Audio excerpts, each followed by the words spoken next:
Hey guys, this is Jacob Belgum, aka Schwab Cards on Instagram. I'm a sports card collector, among other things.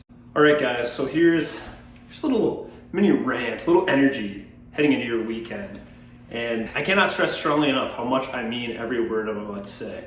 So, fanatics, Luber, everyone who thinks player worn is okay, it's not that big of a deal, listen up, I'm coming for you. Metaphorically, of course. So here's the thing, guys. Let's go back. What would it be? 10, 12 years? 12 years ago? The rookie premiere. A picture comes out. Everyone's excited. New year of football cards. New year of rookies. We got Cam Newton. We got Mark Ingram. That's a sign. Sorry, not to quote Jersey Jerry from Barstool, but Mark Ingram.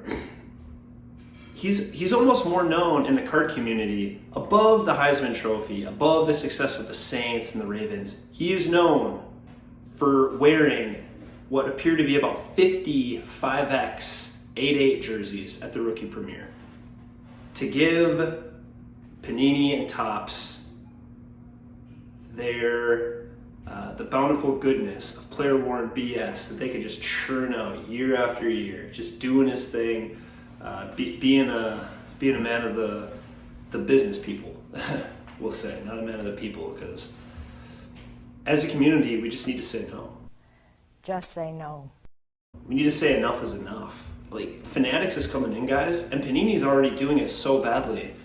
Football game-worn jerseys are basically a thing of the past. So, thankfully, basketball, we still have them to an extent, but there's 82 games a year, it's a little easier.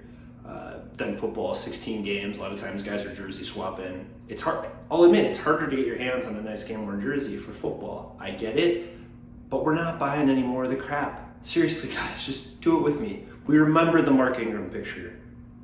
That should have been enough to say enough is enough. I remember, I don't eat meat, full disclosure, guys.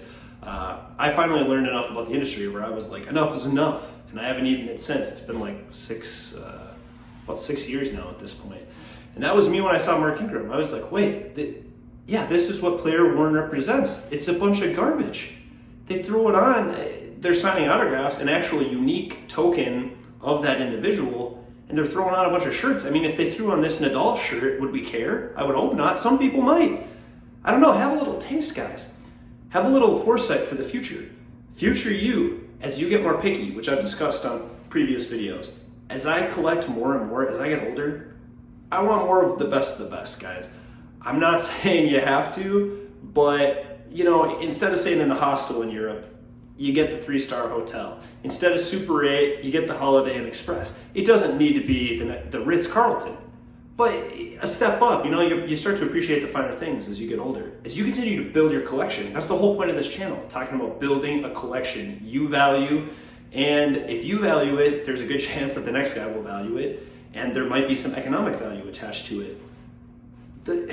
The notion that 10 years from now, you're gonna still care that, I don't know, take a random guy, a Zach Wilson. Well, Zach Wilson doesn't even work. That's the best part. Zach Wilson doesn't even work because those weren't even player worn. Panini has us yearning for the days of player worn. How sad is that? And how pathetic is it that you even care the difference between player worn and authentic memorabilia?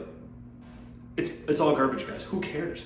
I don't need a Mitchell and Ness logo on a Deion Sanders or Steve Largent card. Okay? That's not why I got into this game. I collect cards because I love sports. Period. If I didn't love sports, I wouldn't collect them. I don't care that Joe Mauer put a t-shirt over his shoulder while signing something at the Mall of America, and all of a sudden Topps can throw it into their product and say that it's player worn. I don't care about his t-shirt. I don't care that you broke your elbow. And neither should you. I'm not telling you guys how to live your life or how to collect. I'm not saying you have to do this. But again, I'm talking to future you as much as I am present you. Just know that when you do the PC purge that I talked about in the last episode, when you take things out of your PC, those are going to be the first to go. Do you want something that someone wore as they were rounding the base paths and a home run, wore as he dunked over somebody, as he caught the winning touchdown?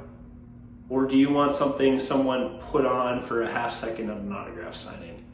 Guys, I will pay 10x for a game worn what I will pay for a player worn. In part because I won't pay hardly $1 for player worn garbage. I don't care, and neither should you. So here's the thing, going forward, Fanatics is taking over. Fanatics is going to be the only game in town. They will have the access to the game worn memorabilia. If they continue to give us the junk that Panini has given us, especially in football, guys, it's really time to say enough is enough. Another video that I'm going to do in the future is about how I collect very little ultra modern, not because I really have anything against it, well, even though I do, but because there's so many cards in the past that I think are collectible, that I want to collect, that I'll never be able to collect them all. There's so many cards that have already been made, I don't need to pay attention to the latest release. I get no kicks from that.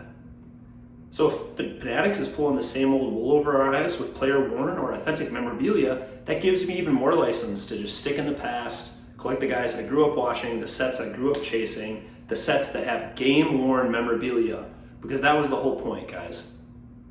That was the whole point of these cards in the first place. You get a game used piece of jersey in a card. People cared about napkins back in the day. That's another video idea about how you kind of graduate from napkins to multicolor patches. Nowadays, in my collection, if it's not 3-color, it just doesn't belong anymore. But there was a time when it was if it was a napkin, as long as it was a good player, game worn, I was all about it. It's a game worn jersey. You can like feel it up a little bit, you know? Hey, when you're a kid, that's the only action you're gonna get. God knows that was the case for me. So, guys, let's take a stand for quality, for decency, for just, the card companies meeting us at a level place, man to man, and saying, hey, if you guys will pay for it, we will give you the goods. And we've got to put our money where our mouth is and buy the stuff that actually matters. That's all I got, guys. Stand firm. See ya.